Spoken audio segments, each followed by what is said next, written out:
আওয়ামী লীগ নিষিদ্ধ বলে যারা ঘোষণা দেয় আবার আইনও করে। বঙ্গবন্ধু শেখ মুজিবের নেতৃত্বে এই দেশ স্বাধীন। তিনি আওয়ামী লীগকে গড়ে তুলেছিলেন। 1949 সালে আওয়ামী লীগ যখন গঠন করা হয়, বঙ্গবন্ধু শেখ মুজিব ছিলেন কারাগারে। তাকে 1 নম্বর যুগ্ম সচিব করা হয়েছিল, যুগ্ম সাধারণ সম্পাদক। 48 সালে ভাষা আন্দোলন থেকে নিয়ে শুরু করে, সেই ভাষা আন্দোলন তো একদিনে শেষ হয়নি। সেই 52 যে ভাষা আন্দোলনের, সেটাও কিন্তু আওয়ামী লীগের নেতৃত্বে ছিল। মহান মুক্তিযুদ্ধ এবং বিজয় অর্জন, এরপর যুদ্ধ বিধ্বস্ত বাংলাদেশ গড়ে তোলা। আমরা এমন একটা সময় আজকে কথা বলছি যখন আওয়ামী লীগকে নিষিদ্ধ করা হলো। যে আওয়ামী লীগ জনগণের অধিকার প্রতিষ্ঠা করার জন্য প্রতিষ্ঠিত, যে আওয়ামী লীগ এদেশের ভাষা আন্দোলন থেকে শুরু করে স্বাধীনতা অর্জন করে দিয়েছে, আজকে সেই আওয়ামী লীগকে নিষিদ্ধ করে কারা? 1975 সালে 15 আগস্ট জাতির পিতা বঙ্গবন্ধু শেখ মুজিবকে হত্যা করে, অবৈধভাবে ক্ষমতা দখল করে, যারা দেশে হত্যাকুর ষড়যন্ত্রের রাজনীতি করেছিল, খন্দকার মোস্তাক এবং তার দোসর ছিল জিয়া। মোস্তাকের পতনের পর জিয়া নিজেকে রাষ্ট্রপতি ঘোষণা দিয়ে ক্ষমতায় বসে। বারবার সেনা ছাউনিতে কু হতে থাকে, একটার পর একটা, প্রায় 17-18 বার 19 বার কু হয়েছে। প্রতিবারই হাজার হাজার সেনাবাহিনী এবং বিমান বাহিনীর সদস্যদের হত্যা করা হয়। এবং এই হত্যা যেমন কারাগারে ফাঁসি দিয়ে হত্যা করা হয়েছে অনেক সেনা সদস্যকে, আবার ফায়ারিং স্কোয়াডে দিয়েও হত্যা করা হয়েছে। বাংলাদেশে এইভাবেই চলতে থাকে। 21 বছর পর আওয়ামী লীগ সরকার গঠন করে। বাংলাদেশের ইতিহাসে আওয়ামী লীগই প্রথম তার 5 বছর সময় পরিপূর্ণ করে এবং তা বাংলাদেশকে উন্নয়নের পথে এগিয়ে নিয়ে যায়। কিন্তু আবারও চক্রান্তের শিকার হতে হয় আওয়ামী লীগকে। গ্যাস বিক্রির মুচলেখা না দেওয়ায় ক্ষমতা আসতে পারেনি, এটা হলো দুর্ভাগ্য। তখন বিএনপি জামাতের সমর্থন নিয়ে সরকার গঠন করে।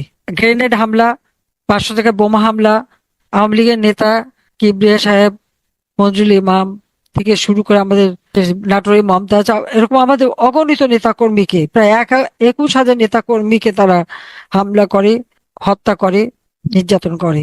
আমাদের বহু নেতা এখানেও অনেক আছে যাদেরকে দিনের পর দিন নিয়ে নির্যাতন চালিয়েছে এই খালেদা জিয়া ক্ষমতায় থেকে। বাংলাদেশ দুর্নীতি সেই 2001-এ ক্ষমতা দখল করে, 2002, 3, 4, 5, 6 পর্যন্ত বাংলাদেশ সারা বিশ্বে দুর্নীতিতে 1 নাম্বার। বাংলা ভাই, জঙ্গি সব সৃষ্টি, এই সৃষ্টি করে বাংলাদেশের মানুষকে অতিষ্ঠ করে তোলে। 1,23,00,000 ভুয়া ভোট দিয়ে 2006 সালে একটা নির্বাচন ঘোষণা দেয়। 2007-এর জানুয়ারিতে নির্বাচন হওয়ার কথা ছিল, কিন্তু সেই নির্বাচন আর করতে পারেনি তাদের অপকর্মের কারণে। এই ভোট কারচুপি এবং তাদের দুঃশাসন, দুর্নীতির দায়ে অতিষ্ঠ হয়ে তখন এদেশে এমার্জেন্সি ডিক্লেয়ার হয়। কিন্তু এমার্জেন্সি ডিক্লেয়ার হওয়ার পরে কিন্তু এটাই হচ্ছে দুর্ভাগ্য যে সবার আগে আমাকে গ্রেপ্তার করে। কিন্তু সেটা বড় কথা নয়, গ্রেপ্তার করলেও আওয়ামী লীগ কিন্তু থেমে যায়নি। সকল প্রতিকূল অবস্থা মোকাবেলা করে আওয়ামী লীগ এগিয়ে যায়। 2008 সালের নির্বাচন, সেই সময় আমাদের ঢাকা বিশ্ববিদ্যালয়ের ছাত্র এবং শিক্ষকরা, পেশাজীবীরা এবং রাজশাহী বিশ্ববিদ্যালয়, বিভিন্ন বিশ্ববিদ্যালয়, আমাদের শিক্ষক ছাত্র এরাই কিন্তু নেমে আসে, আন্দোলন করে। 25 লক্ষ সিগনেচার কালেক্ট করে আমাদের ঢাকা মহানগর আওয়ামী লীগ মুক্তি চেয়ে। কাজী কেয়ারটেকার গভর্নমেন্ট যে নির্বাচনটা দেয়, সেই নির্বাচনে আওয়ামী লীগ বিশাল অঙ্কে জয়লাভ করে। এটা তারা বোধহয় ভাবতেই পারেনি যে আওয়ামী লীগের ক্ষমতাটা কতটুকু বা জনসমর্থন। কারণ একটা 2008-এর নির্বাচনটা একটা অবাধ, সুষ্ঠু, নিরপেক্ষ নির্বাচন হয়েছিল বলে আওয়ামী লীগ 48% ভোট পায়। 259 সিটে আসনে নির্বাচন করে 233টা আসনে জয়লাভ করে। এরপর প্রতিবারই আওয়ামী লীগের নির্বাচন ঠেকানো, অগ্নিসন্ত্রাস, খুন খারাপি, অনেক কিছু চলতে থাকে। কিন্তু প্রতিবারই আওয়ামী লীগ জয়লাভ করে, জনগণের সেবা করে, বাংলাদেশকে উন্নয়নশীল দেশের মর্যাদায় উন্নীত করে।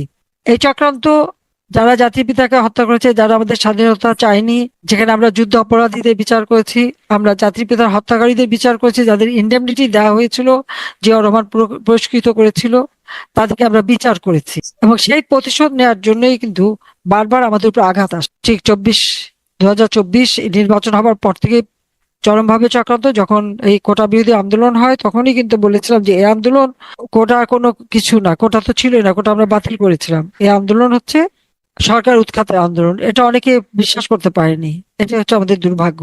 এবং ওই আন্দোলনের একটা পর্যায়ে যখন একের পর এক মানুষ হত্যা হতে শুরু করলো, তখন একভাবে আমি সিদ্ধান্ত নিয়েছিলাম যে আমি আর এখানে থাকবো না, কারণ এইভাবে মানুষ হত্যা করে ক্ষমতা থাকার ইচ্ছা আমার নেই। কিন্তু দুর্ভাগ্য যে সেই মানুষ হত্যাই হচ্ছে। আজকে যদি আমরা দেখি 2024 সালে সেই 15 জুলাই থেকে যে ইন্ডেমনিটি দেওয়া হলো, কেন দেওয়া হয়েছিল? যারা আওয়ামী লীগের, ছাত্রলীগ, স্বেচ্ছাসেবক লীগ, যুবলীগ সহ আমাদের সহযোগী সংগঠনের অগণিত নেতাকর্মীকে একের পর এক কিন্তু হত্যা করেছে, সেই তালিকা কিন্তু রয়েছে। পুলিশ হত্যা, এখানে আবু সাইদ হত্যার কথা বলা হয়েছে। আবু সাইদকে কে হত্যা করেছে? কোর্টে যখন কেস তুলে সেখানে তো কই তাকে কোনো গুলি করে হত্যা করে বলা হয়েছে বুকে গুলি, আর তার বাবা সাক্ষীতে বলেছে মাথায়।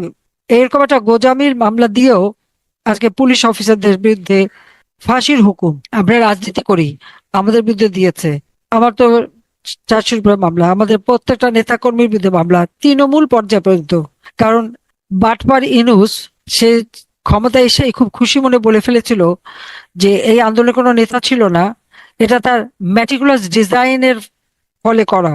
সেখানে দেখা যাচ্ছে ডিপ স্টেটের টাকা, ইউএস এইড সহ, এনইডি, আইআরআই, এই বিভিন্ন টাকা দিয়ে বিভিন্ন শ্রেণী পেশার মানুষকে টাকা দিয়ে দিয়ে দিয়ে দিয়ে আওয়ামী লীগের বিরুদ্ধে কুৎসা রটনা করা, সাংস্কৃতিক থেকে শুরু করে, সাংবাদিক থেকে শুরু করে, এমনকি সেই হিজড়া, ট্রান্সজেন্ডার, এরকম বহু লোক তারা ব্যবহার করেছে। এই ব্যবহারটা করেছে কেন? আমরা যত উন্নয়নের কাজই করি না কেন সেটাকে প্রশ্নবিদ্ধ করার জন্য। এটা আমাদের মাথায় মনে রাখতে হবে যে এটা একটা গভীর চক্রান্ত ছিল। যে চক্রান্তের কথাটা আবার সেই মার্কিন যুক্তরাষ্ট্রের যে স্টেট ডিপার্টমেন্টের যিনি সাবেক কর্মকর্তা, এবং সে তার নাম হচ্ছে মাইক বেঞ্চ, এবং মার্কিন যখন ছিল রাজনৈতিক ভাষ্যকার ছিল, তার নাম হলো ট্যাকার কার্লসন। তারা দুজনে দুজনে একত্রে একটা পডকাস্ট প্রচার করে, লেখে। সেখানে কিন্তু এই কথাটা স্পষ্ট বলা, 2024 সালে মানে আমাদের সরকারকে, মানে শেখ হাসিনাকে উৎখাত করার জন্যই কিভাবে বাইডেন প্রশাসন, সিআইএ, মার্কিন গোয়েন্দা সংস্থা এবং তার প্রক্সি সংগঠন ইউএসএইড, আইআরআই এবং এনইডি, এনইডিটা হচ্ছে, এটা অনেকে তো হয়তো জানে না যে এটা হচ্ছে ন্যাশনাল এন্ডাওমেন্ট ফর ডেমোক্রেসি, একটা ফান্ড, যে ফান্ডের মাধ্যমে আইআরআই এবং এনডিআই কে টাকা দেওয়া হয়।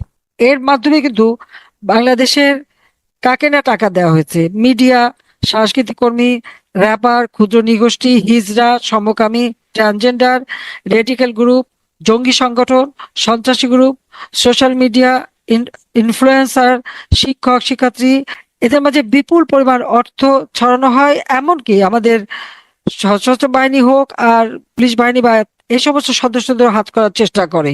এইভাবে কিন্তু এরা এই চক্রান্তটা করে। সেই সাথে সাথে সরাসরি মানে এটা ভয় ভীতি সৃষ্টি করা।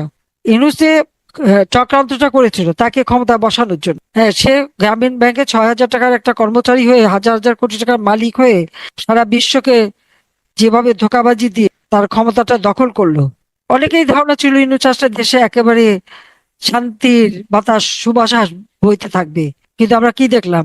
লাশ আর লাশ আর লাশ। তারপরে দুর্নীতি, ক্ষমতায় থেকে তার ব্যবসা বাণিজ্য সে বাগায় নিয়ে গেছে প্রচুর পরিমাণে। কোন কোন জায়গায় সেটা এত আজকে এখন বলার সময় নেই। কিন্তু সবথেকে দুর্ভাগ্য যে আজকে বাংলাদেশের অবস্থা কি, আমাদের শিশুরা টিকা পাচ্ছে না। আওয়ামী লীগ আমলে কিন্তু এটা হয়নি। আমি যখন মানে আমাদের একটা প্রজেক্ট ছিল, আমরা খাদ্য পুষ্টি একটা প্রজেক্ট করেছিলাম, আর জনসংখ্যা এবং মানুষের মানে নিরাপত্তা এবং স্বাস্থ্য, সেটা নিয়ে কিন্তু সেটাকে এক করে এইচপি এনএসপি বলে একটা প্রজেক্ট, যার মাধ্যমে একদিকে যেমন মানুষের খাদ্য নিরাপত্তা, পুষ্টি নিরাপত্তা, চিকিৎসা নিরাপত্তা এবং টিকাদান কর্মসূচি আমরা কখনো পিছিয়ে যাইনি। আমরা সরকারে আসার পর থেকে প্রায় 90 থেকে 94% পর্যন্ত আমরা শিশুদের টিকা দিতাম। এমনকি কোভিড যখন হয় বিনা পয়সায় কোভিডের টিকা দিয়েছি, টেস্টিং করেছি, এবং সে সময় আমাদের টিকাদানের সাকসেস ছিল প্রায় 90% মতো। কাজে কোনো শিশুকে কিন্তু এভাবে মরতে হয়নি। কিন্তু এখন আমরা কি দেখলাম? আমরা যে মানে 80-90% পর্যন্ত টিকা দিয়েছি, সেখানে 56% শিশু টিকা পায়নি। আর এক বাটপার ক্ষমতার থেকে বিদায় হয়েছে নির্বাচনের মাধ্যমে, বিএনপির অনেক নেতারা আমাদের হাত পা ধরে ভোটও নিয়েছে, এটা ঠিক, আর ক্ষমতা এসে তাদের আসল চেহারা বেরিয়েছে। এখন বলে 8 বছর নাকি টিকা দেওয়া হয়নি। প্রত্যেকটা কাজ এটা মিথ্যা অপবাদ। আর আরেকজন বলে দিল রাস্তাঘাট কিছুই নাকি ছিল না, সব নাকি কাদা রাস্তা। আবার কেউ কেউ বলে অর্থনীতি নাকি ধ্বংসস্তূপ ছিল, এবং আমরা নাকি কত টাকা পাচার করে দিয়েছি। এখন যে প্রধানমন্ত্রী হয়ে আসছে সকলের ই নিয়ে তারেক, সে বলেই দিল 334 বিলিয়ন ডলার নাকি পাচার করে। খালেদা জিয়া যখন ক্ষমতায় ছিল 2006 সালে আমাদের গ্রস জিডিপি ছিল 70 বিলিয়ন মার্কিন ডলার। সেটাকে আমি 458 বিলিয়ন মার্কিন ডলারে উন্নীত করেছিলাম কোভিডের জন্য কিছুটা কমে, এবং এই বিনা পয়সা টিকাদান, এই টিকা ক্রয় করা, সিরিঞ্জ ক্রয় করা, এই সমস্ত, তারপরে হাসপাতাল, কোভিডের হাসপাতাল, অক্সিজেন, এই সমস্ত কিছু করতে ব্যাপক টাকা আমি খরচা করেছি। এবং ব্যবসায়ীদের ব্যবসা যাতে চালু থাকে তার জন্য বিশেষ প্রণোদনা দেওয়া, প্রত্যেকটা মানুষকে নগদ অর্থ সাহায্য করা, তাদের ঘরে ঘরে খাবার পৌঁছে দেওয়া, কোনো মতে মানুষের জন্য কষ্ট না হয়। আমাদের যে ছাত্রলীগ বা আওয়ামী লীগের নেতাকর্মী, স্বেচ্ছাসেবক লীগ, যুবলীগ, তারা প্রত্যেকে মানুষের পাশে দাঁড়িয়েছে। তাদেরকে হাসপাতালে নেওয়া, চিকিৎসা করা, সৎকার করা, কৃষকের ধান কেটে দেওয়া, কোন কাজটা না করে দিয়ে সবসময় মানুষের জন্যই কাজ করা। এত কিছু করার পর আমরা কি দেখলাম? ইউনূস ক্ষমতা আসলো, দেশের 12টা বাজালো, আর এখন যে আসছে সে তো আরো 12টা বাজাত। আমরা যে 450 বিলিয়ন মার্কিন ডলার আমাদের জিডিপি, 450 বিলিয়ন মার্কিন ডলার, আর আমি যদি পাচার করে থাকি 234, তা কত হয়? 684 বিলিয়ন মার্কিন ডলার। তাহলে কি এটা বলবে? আমি তাদেরকে জিজ্ঞেস করি, এটা কি বলবে যে আমরা 684 বিলিয়ন মার্কিন ডলারের জিডিপি তুলেছিলাম, যেখানে খালেদা জিয়া ছিল মাত্র 70 বিলিয়ন? এটা তো স্বীকার করতে হবে। তাহলে প্রকৃতপক্ষে কোনো টাকা আমরা পাচার করিনি, এই পাচার তারা নিজেরাই করেছে, বিএনপি করেছে। আর ইউনূস তো আছে, ইউনূস তো টাকা পাচারে ওস্তাদ। নইলে আজকে 24 লক্ষ কোটি টাকা মানুষের উপর ট্যাক্সের মানে ঋণের বোঝা দিয়ে গেল। কি করলো টাকা দিয়ে? আমরা তো রাস্তাঘাট, অবকাঠামো উন্নয়ন থেকে শুরু করে বিনা পয়সায় ঔষধের ব্যবস্থা, বিনা পয়সায় বই, বিনা পয়সায় ছেলে মেয়েদের পড়াশোনা, সব ব্যবস্থা করেছি। দারিদ্রের হার আমরা 18% নামিয়েছি, অতি দারিদ্রের